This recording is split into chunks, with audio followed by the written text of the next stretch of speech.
Hello, everyone. This is Justin Gu with the 2009 School Sprint Round, and here we have question 28 in front of us, and that's what we're going to work on today. So, for a set of five positive integers, none greater than 100, the mean is 1.5 times the mode, and these are our five integers. We need to find the value of x.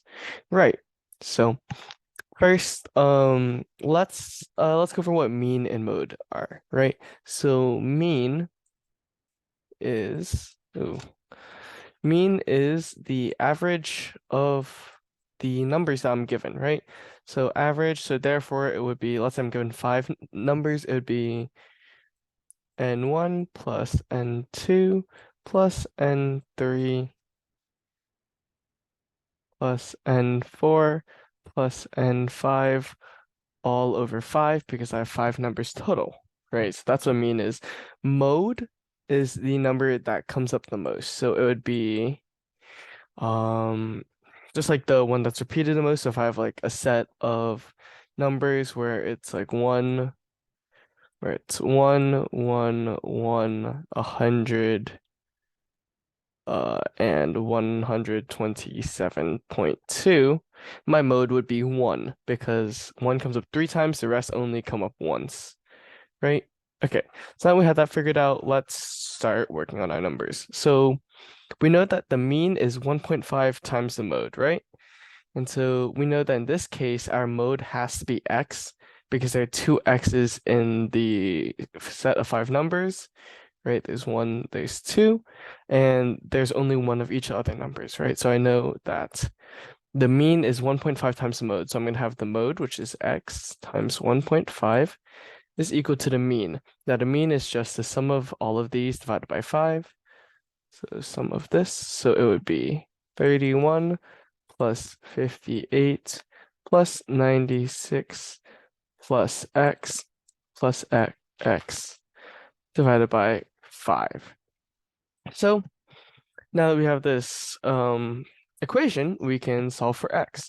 So what we're going to do first is I'm going to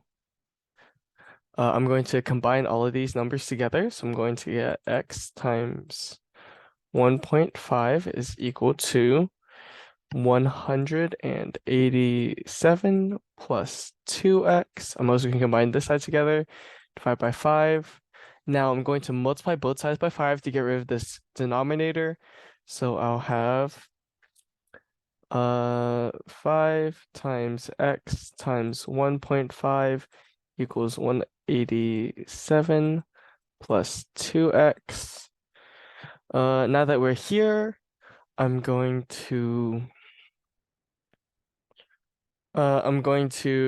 combine the 5 and the 1.5. So I'll multiply those two together, and that will give me 7.5. Give me 7.5x is equal to 187 plus 2x. Now, if I subtract 2x from both sides, I can isolate my variable so that there's only x's on one side, and I can pretty much solve there. So we're going to do that. We're going to subtract 2x from both sides. We'll get 5.5x is equal to 187. And now all we have to do is divide 187 by 5.5. So here is a quick trick if you don't want to do long division, right? So 5.5 is equal to 5 times 1.5, right? And 1.5 is equal to 11 divided by 10.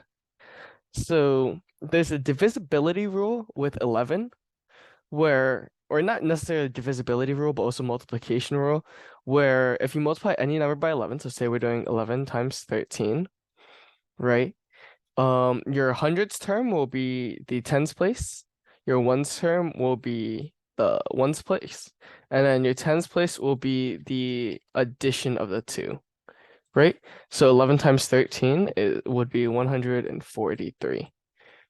And we can check this another way. We can do 10 times 13 plus 13.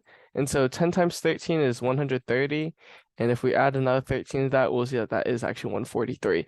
So this is just a quick way to do math with an 11. So Now that we know that, what we can do is that we can recognize that 187, right? The 1 plus the 7 will add up to an 8. So if I divide both sides by 11, right? So first let's before we divide by 11, let's reformat this equation, the set of numbers here. So 5.5 so we're gonna have 5.5 is going to be equal, wow, those are not fives. Pardon me. 5.5 will be equal to 5 times 11 over 10, right? Because I just substitute in the 1.1 here. And so therefore, this is going to cancel out. So 5.5 is equal to 11 over 2. So what we're going to do here first is we're going to divide both sides by 11, right? And when we do that, we will get 1/2 x, right? Because 11 over 2 divided by 11 is equal to 11 over 2 times 1 over 11. So those will cancel out.